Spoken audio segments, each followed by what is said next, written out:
Good afternoon. Good afternoon.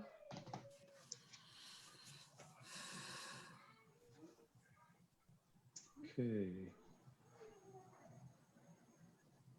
Johnson. Okay, that's on. And go ahead, Kelly. Okay.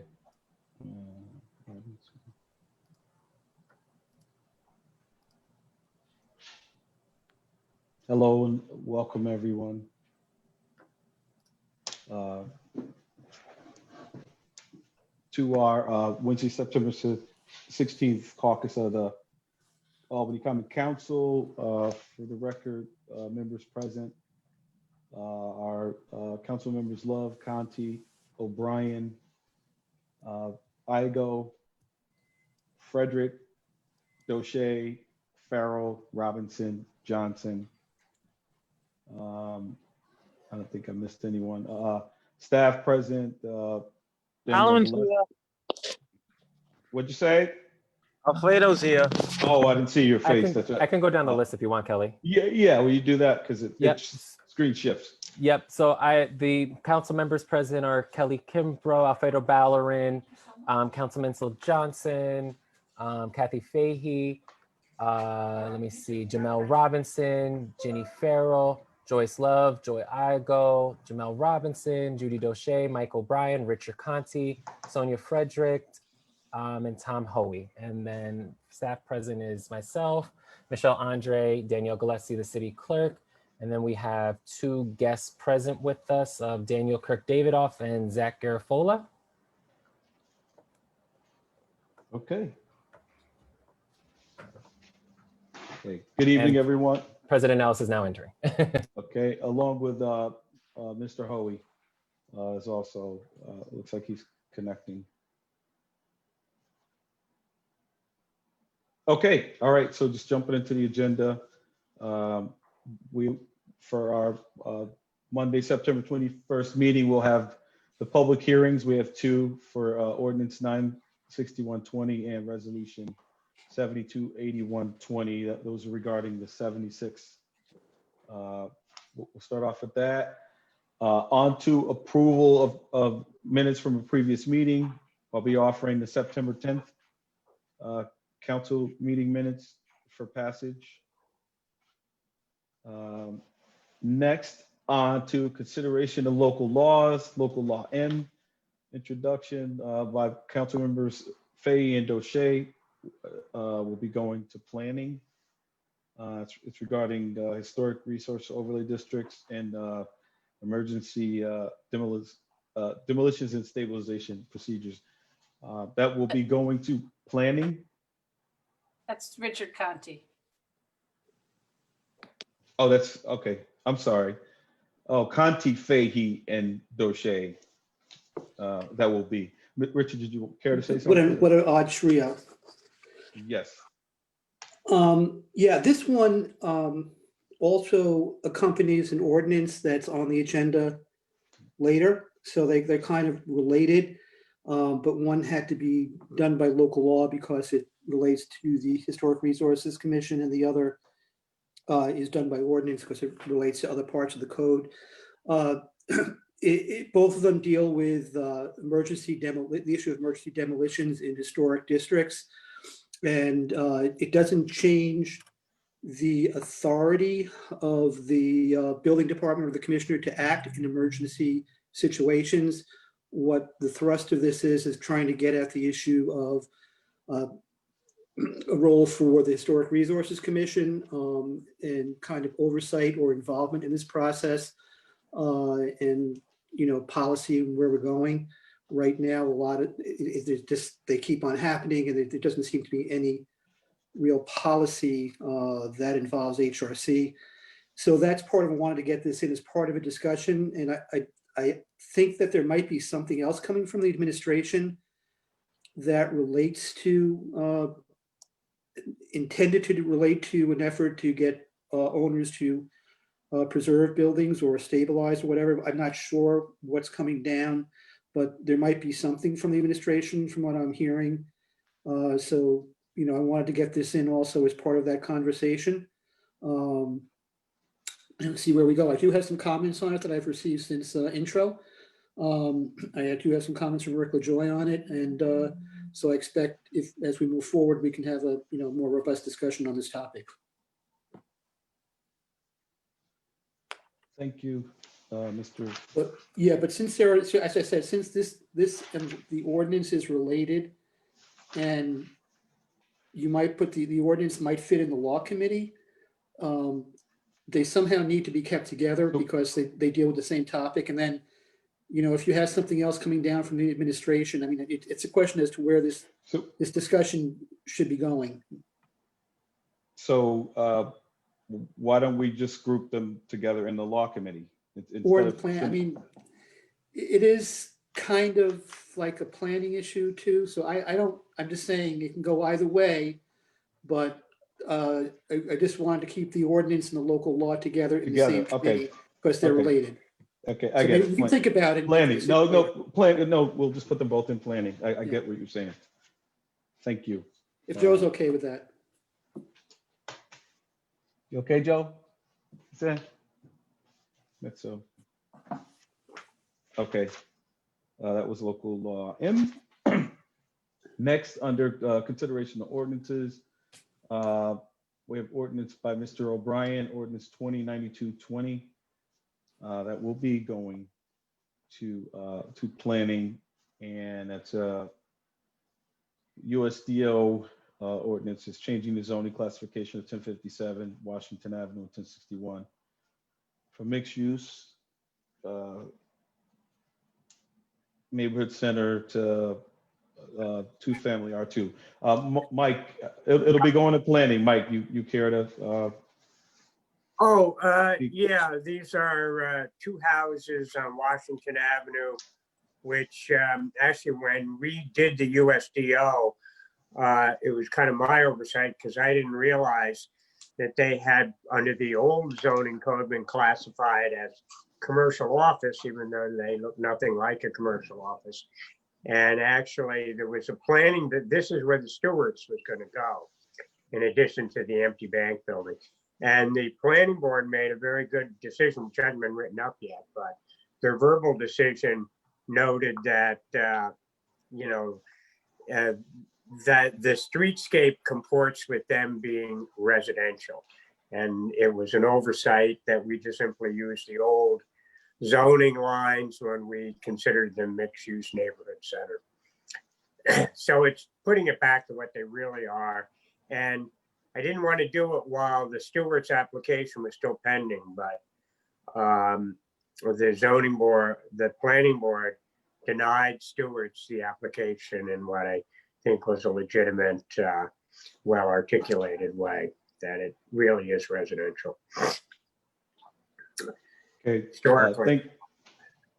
Thank you, Mr. O'Brien. That'll be going to planning, Yeah. planning committee. Okay.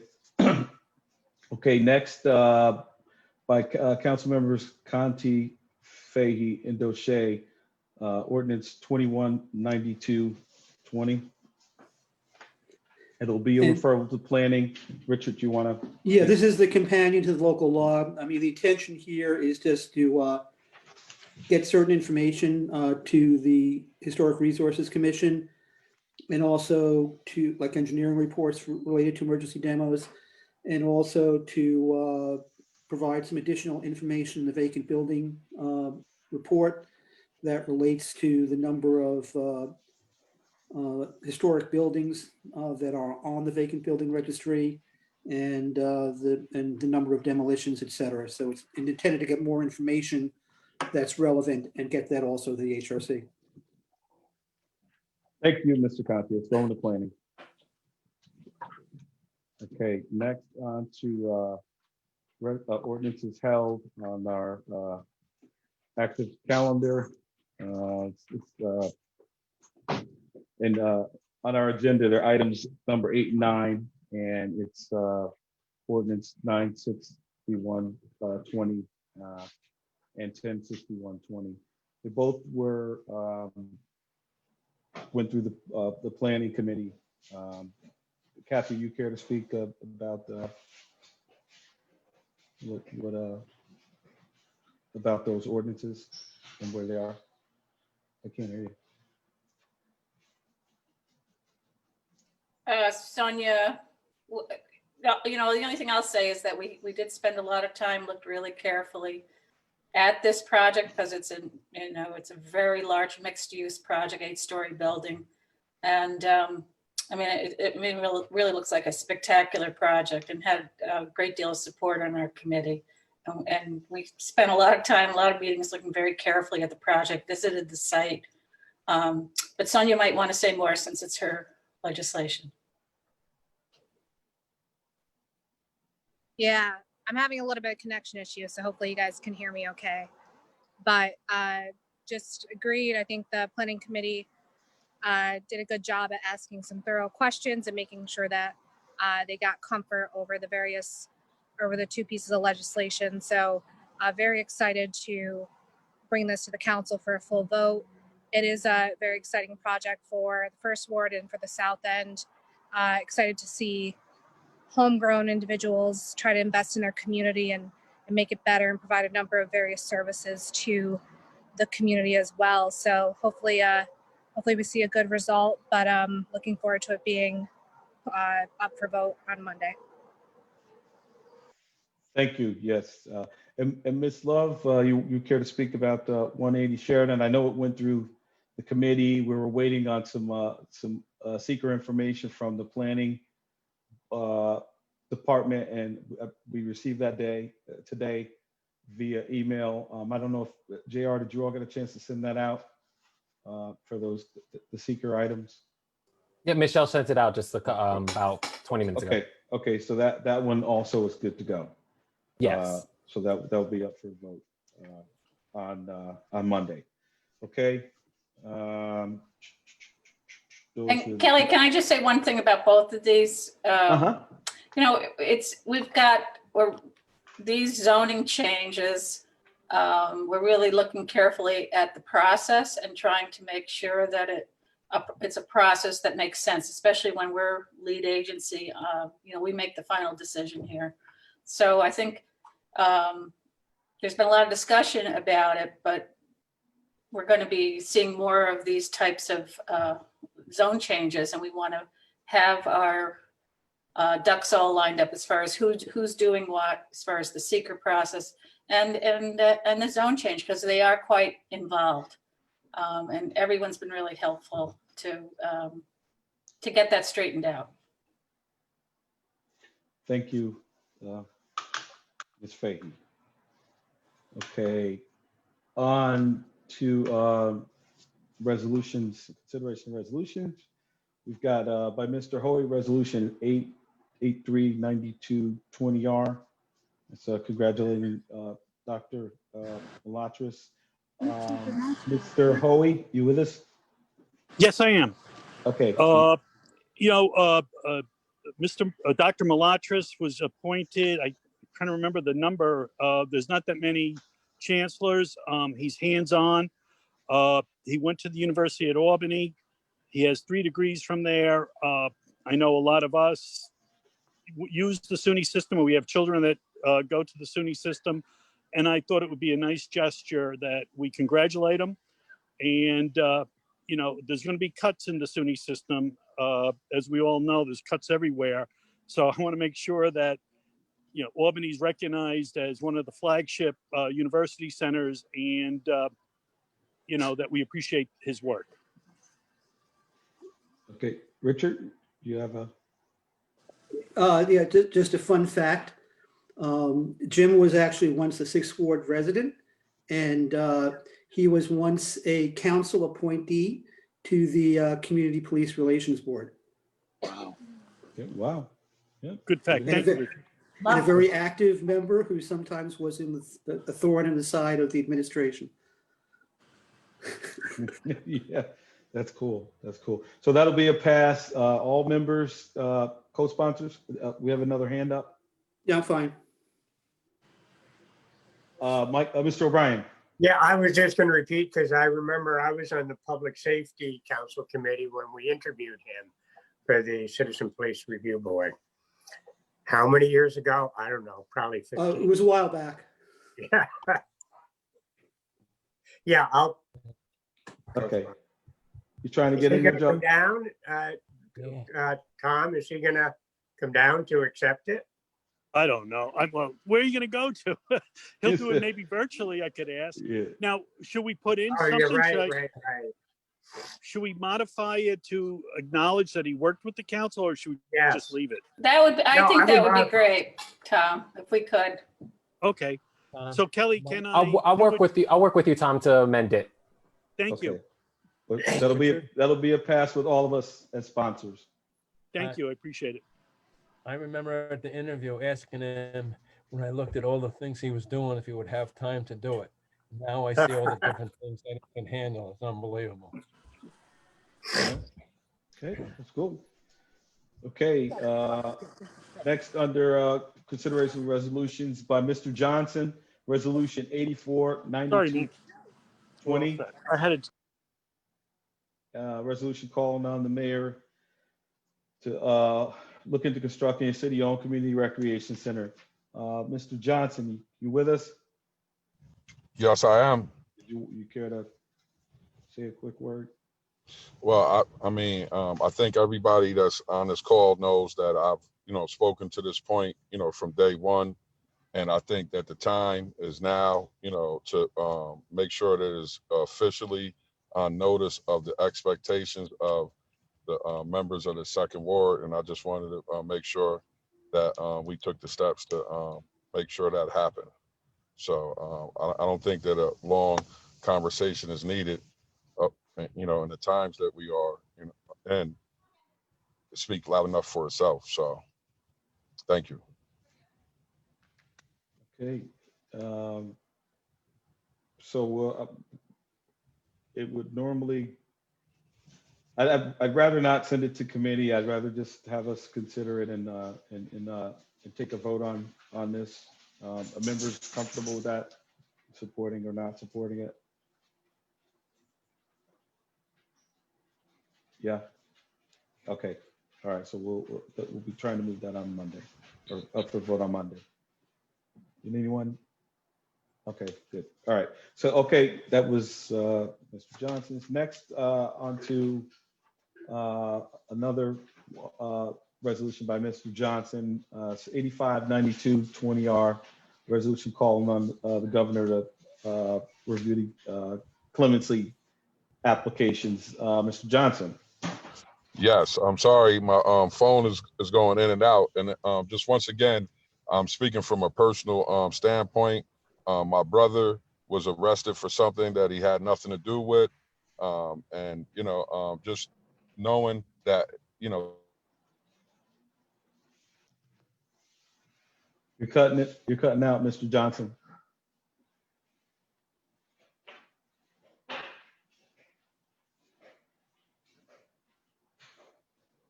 Hello, Mr. Johnson?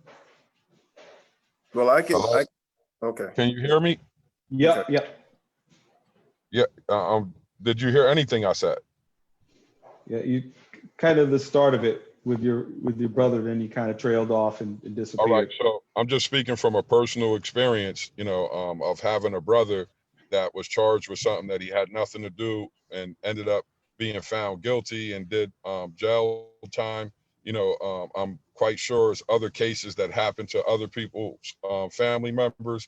And just with that personal knowledge, I think that the governor should be considering more cases, because unfortunately it's people that are in situations that they shouldn't have been in from the first. And then also we have people that are putting themselves in a position to be considered for that type of consideration. So I think that it's necessary at a time where we're having examples of people being in jail for 33 years for crimes that they didn't commit. So I think it will be healthy in those situations if we increase the number up to 6.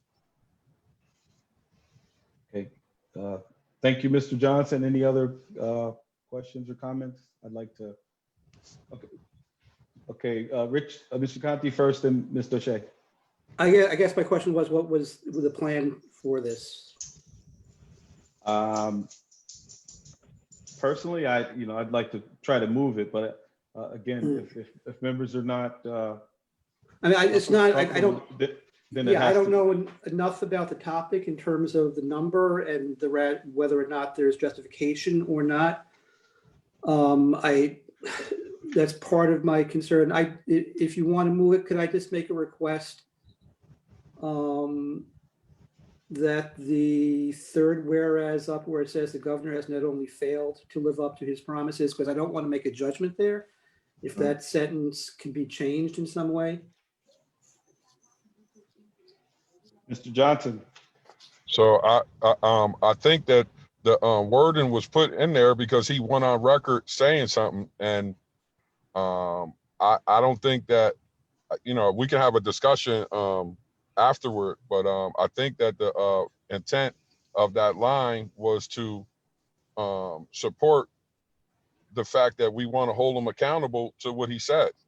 All right.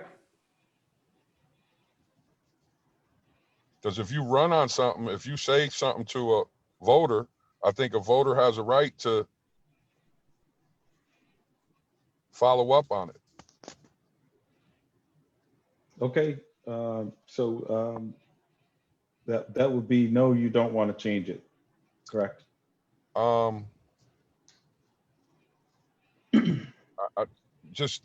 We're changing it because one person had a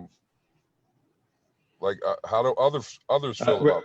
Right, yeah, that's, we need Well, people to be. if I can make a suggestion, I think, Derek, that it would only involve changing a very little bit, but everything else, I think it makes a good and strong statement.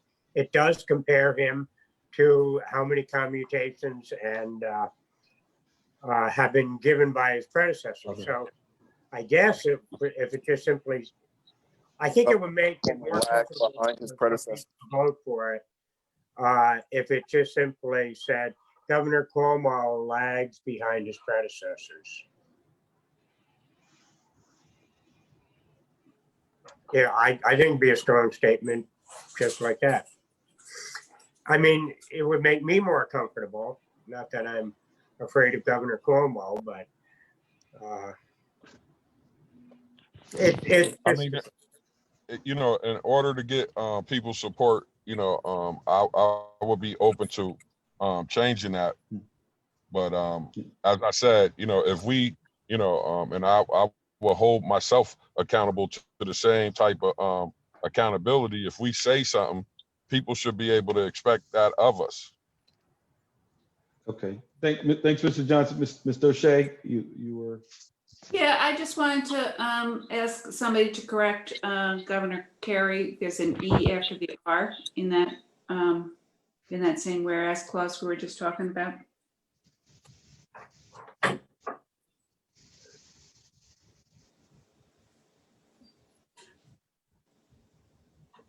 Anyone else? No? So, Mr. Johnson, if you're, did you say yes? Yes, You were okay yes, with it? I did. Okay, all right. I So JR, can you work on that and get it, Yep, I'll work with Mr. Johnson tomorrow and we'll get it ready for Monday's vote. Yep. Okay, thank you. Okay. Next, in our resolutions, resolution 869220, that'll be Ms. Farrell's, and it'll be going to finance. It's a resolution certifying local adjustments to the adjusted base proportions, homestead and non-homestead. We've done this before.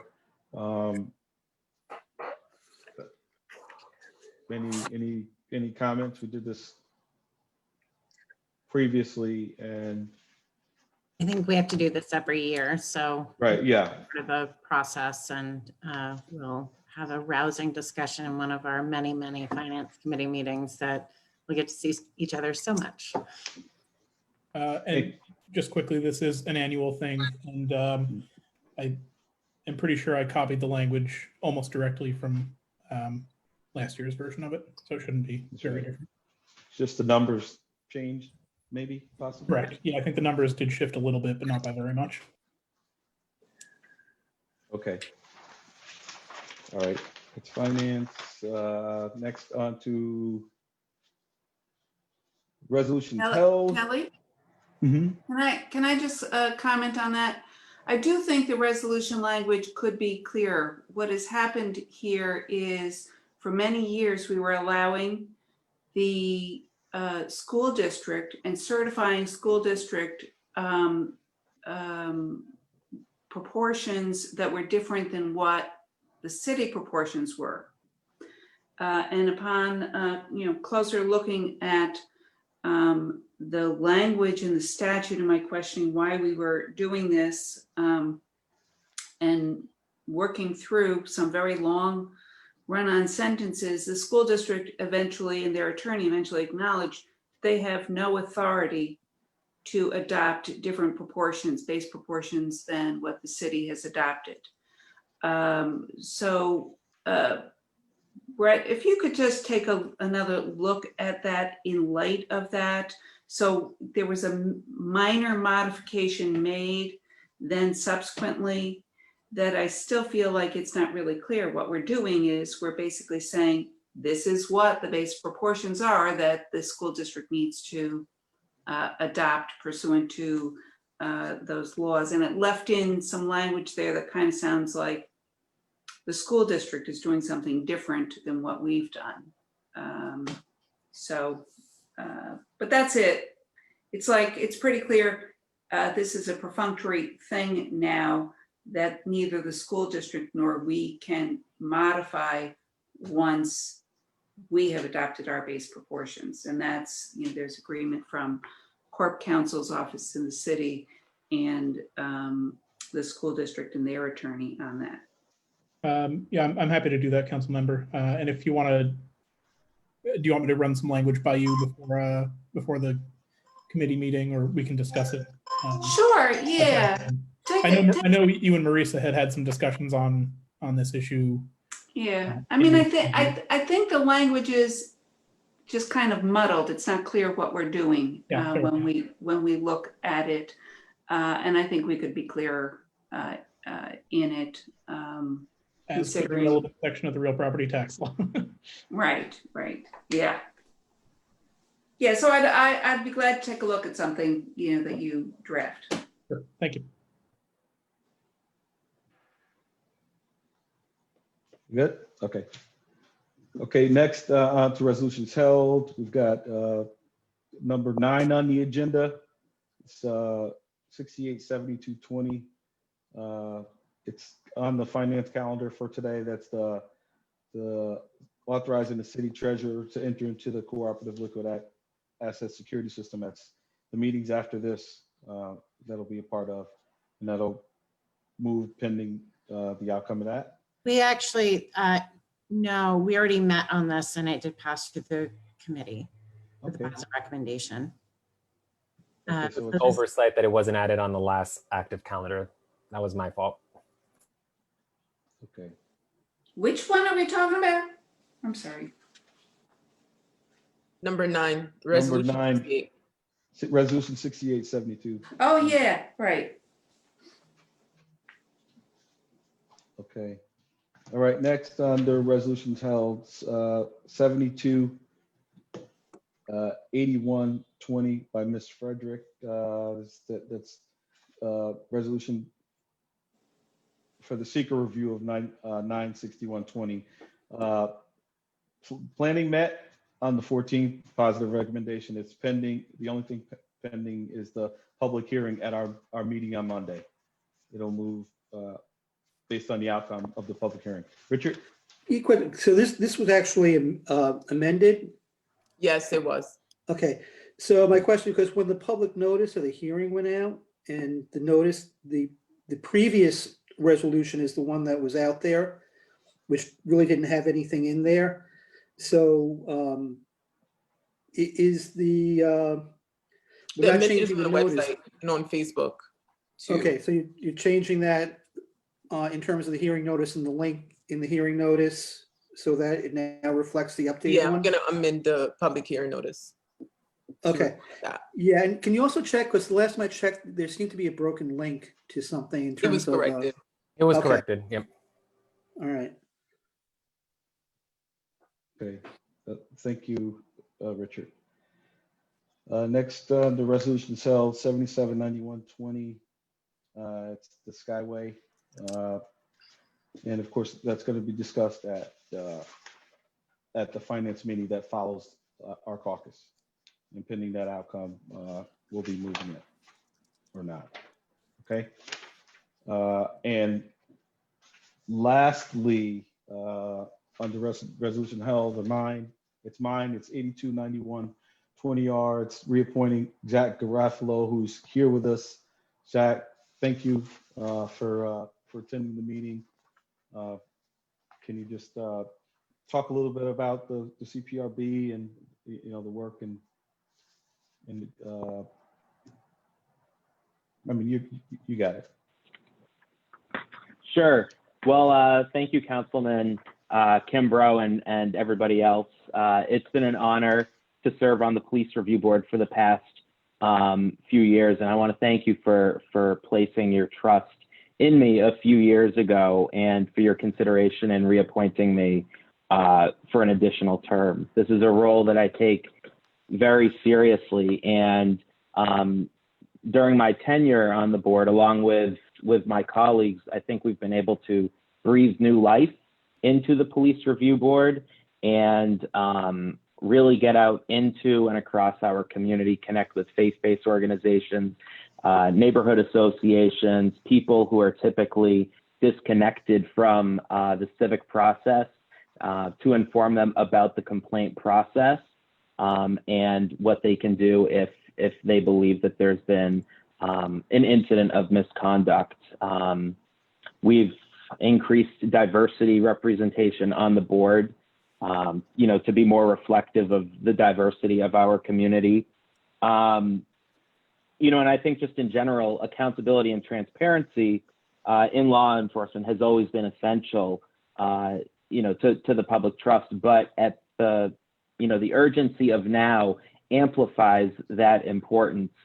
And so, I'm hoping to continue working to build a strong oversight system and bring more people bring all constituencies, the police department, community members, et cetera, into this discussion. So I'm hoping we can continue that work. Okay, thank you, Mr. Garofalo. Any members have questions or comments? Yeah, go ahead, Ms. Fahey, go ahead. I was just going to make sure you saw Daniel Kirk Davidoff, who was a reappointment. Right, he's up right next. Thank you very much. Yep. Anyone want to have questions or comments for Mr. Garofalo? No? Okay, thank you for being with us. Thank you for the work you do. I know you're you all work hard, but I know you take this to another level. I know at one point you were on ACPAC and, doing the double thing. Thank you. I try, and it's an honor to serve. So thank you very much, everybody. Okay. You have a good night. You too. Okay, so Mr. Kirk Davidoff, you're here for your reappointment to the Sustainability Committee. I guess technically we passed the resolution already, but members want to hear and get updates from you. So have at it. Still muted. There we go. Okay. Yep, I had to unmute myself. Thanks. Yeah, thanks. So I've been the secretary for the last year and a half or so. So, just that's a fair chunk of my time, just making sure the notes are in good shape and getting them passed around and edited and so on. In addition to that, I've been on the Outreach Committee and the Energy Committee. We've been, I think, working pretty well in making some decent progress on the Energy Subcommittee, particularly working to make the case for upgrading the city's building codes to reflect the the stretch code that NYSERDA has made available to cities. We've, we worked hard to give good advice on the transition to LED lighting on the streets that was accomplished a little while ago. And we're, now going through a long list of items designed to really, get the city ready for the Climate Leadership and Community Protection Act, and understand the kind of regulatory and energy price world we're going to be living in under that, and trying to think big about ways the city could work to reduce carbon emissions from housing and transportation. Let's see. I actually sat in on the today on the Climate Action Council subcommittee on electric power, which was pretty interesting. It's great to see that starting up, and there's big changes are afoot in the way we use energy and move around and heat our houses over the next 15-20 years.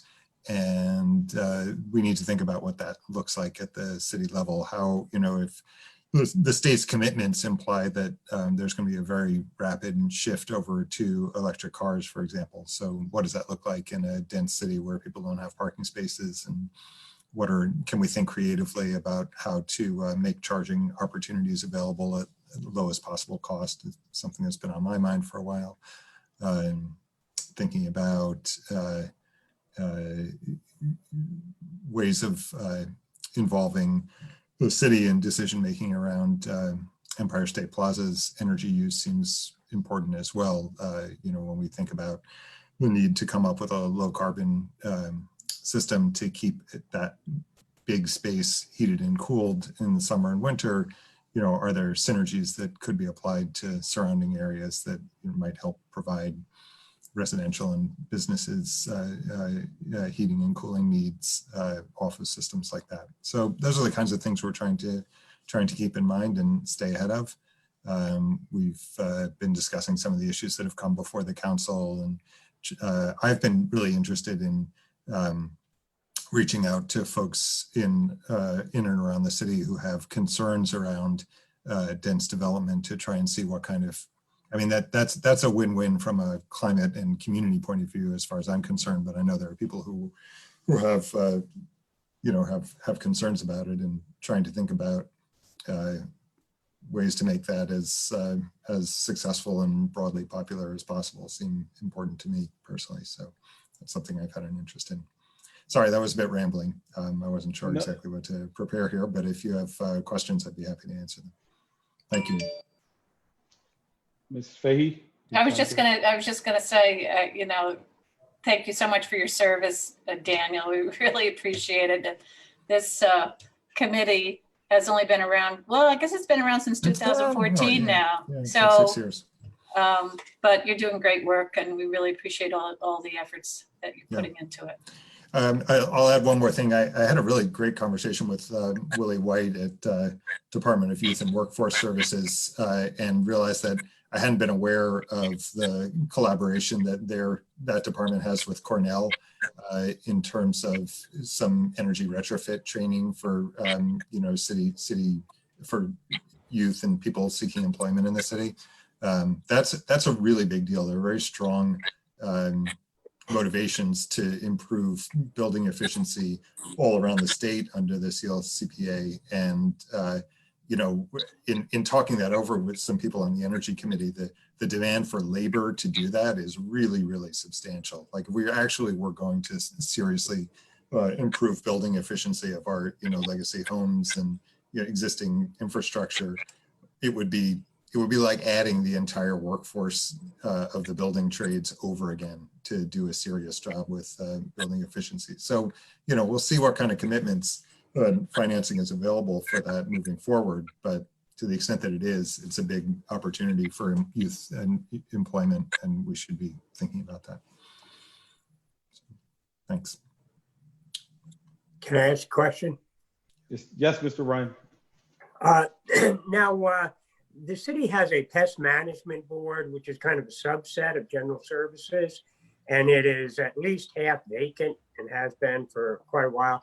I thought there was some discussion of rolling that over into your committee, but I haven't actually seen that happen. Are you aware of whether that's even been entertained? I would recommend it. It hasn't been discussed in our committee as far as I know. Tell me again the name of that one. The pest management board. Oh, okay. Okay. It was created by about 8 years ago. It functioned for a while, but in fact, I couldn't even, other than Scott Gallup, I can't tell you who's on it now because it kind of went dysfunctional. I mean, Scott is very reliable. He's our pest management certified guy for the city. And pretty much everybody went along with whatever he said. But if we're going to have a pest management board, it might as well work. And I see the environment that it could best work in is your committee. So that had been my suggestion. But quite frankly, I never heard anything else about it for the past year. Okay, thank you. I'll take that back to the committee. That's an interesting suggestion, Councilmember O'Brien. I think we've been interested in having a stronger, housing and built environment portion of our work, and we've had some folks who are interested in constituting a subcommittee to work on those issues. So I can imagine that fitting in reasonably well. And also that Scott Kellogg would certainly be interested in talking about any kind of environmental concerns around pest management decisions as well from the point of view of urban agriculture, and so that's a great suggestion. Thank you. I will take it back to the committee and we'll look into it. Thank you. I mean, it's up to you in the city. It's not our call, but we'd be happy to learn more about the issues. Thank you. Any other questions or comments? I'll say, if not, I move we adjourn because we have the Finance Committee meeting immediately following this. Thank you, Mr. Kirk Davidoff. I mean, you guys do a lot, and you said a lot, but that's why we wanted you here, so you can pass that information along. So thank you. Okay. Just a clarification point. Maybe JR, you can help with this. Can we stay on this for the Finance Committee meeting, or do we have to go into a new Zoom? New Zoom, because we noticed it with the new Zoom link. Got it. So once we adjourn, I'll boot everybody out and then open the other one. Great. Okay, we're adjourned. So let's